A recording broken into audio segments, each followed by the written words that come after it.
My wife and I have been playing hide and seek for 3 days straight. I don't know what to do. In the past 72 hours my life has been turned upside down. Our family has been thrown into chaos. My wife is missing, and I fear she'll never return. Let me start from the beginning. My wife and I started playing hide and seek with our 2 young kids. However, they're a little too young to hide effectively. They always hide in the same spot, every time. So we found it's more fun for one of us parents to hide, and then the rest of us seek. I've hidden from my wife and kids just by standing completely still in the corner of a dark room. It's amazing how our brains are programmed to see things that move. My wife gets a little more creative, but it's hard for us to do anything too elaborate because the kids are not very cooperative in waiting for us to hide. On Tuesday evening after work, we decided to play. My wife decided to hide first. I counted down from 10 with the kids holed up in the downstairs office. Ready or not, here I come. The kids bounded out of the room like wild dogs. I followed, slowly, trying to get a sense of where my wife was hiding.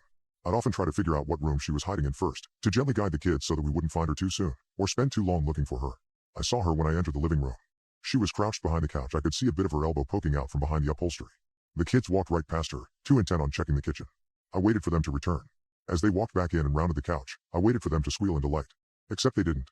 Confused, I approached the couch. She wasn't there. Huh. Maybe I'd just seen a tag or something poking out. Or maybe she'd moved her hiding spot. Wouldn't be the first time. As I said, she's more creative at this than I am. So we moved on. We checked all the usual spots underneath the shelving in the garage, behind the kitchen door, and even in the lower kitchen cabinets. She wasn't in any of those spots. Maybe she went upstairs. I hadn't heard her go upstairs, but she can creep pretty quietly. I walked along the hallways, the kids in tow. Jesse, I called, in a sing-song voice. We're going to find you. Gotcha. Our bedroom door was open. And there was a long, just-shaped lump under the covers. Let's check Mom and Dad's bedroom, I said to the kids. Pattering footsteps as they charged behind me.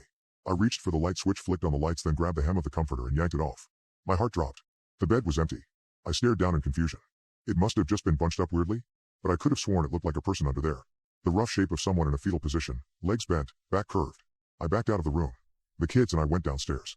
Jess, I called out. We can't find you. Come on out. Nothing. The kids lost interest. They bounded into the family room and began playing with their cars. I was about to call out to her again, when I noticed the chain of the basement door lock was disengaged. Aha! As I approached, my heart hammered in my chest. I knew she was waiting on the other side. Waiting to jump out at me and give me a heart attack. She'd done that before. I took a deep breath and swung open the door. She wasn't there. Damp air wafted up from the basement. I clicked on the light. Jess? I called out. No answer. The kids aren't playing anymore, I called down. And you shouldn't be hiding down there anyway. These stairs are too dangerous. Nothing. I turned, about to close the door, but then something caught my eye. Black hair. Poking through the gap between the stairs, about halfway down. She's hiding under the stairs. I stepped down. The wood creaked under my weight. The hair glistened below me in the dim yellow light. I continued down the steps, avoiding stepping on her hair until I was standing on the concrete floor. I whirled around. Aha! But the space under the stairs was empty. My blood ran cold. Jess, this isn't funny, I shouted. Stop playing games with me. A footstep sounded behind me. I whirled around. The naked bulb in the ceiling only lit half the basement. The other half, where we had rows and rows of storage boxes, was in near total darkness. But I squinted, trying to make it out. In the murky darkness, behind a stack of boxes, in the corner I thought I could see her standing there.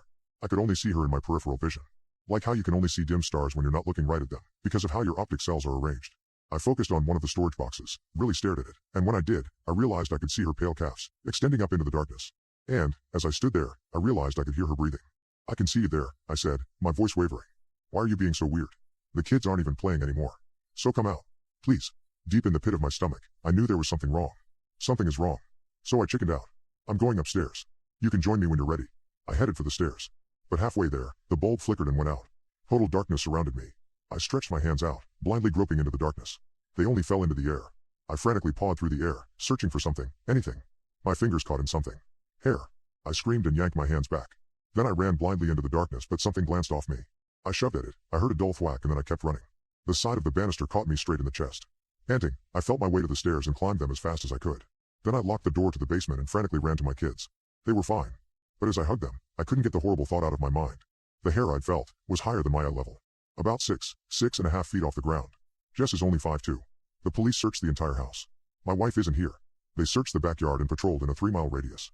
They came up empty-handed. It's like she disappeared off the face of the earth. Except, last night, as I rolled over in bed, I swear my fingers touched something warm.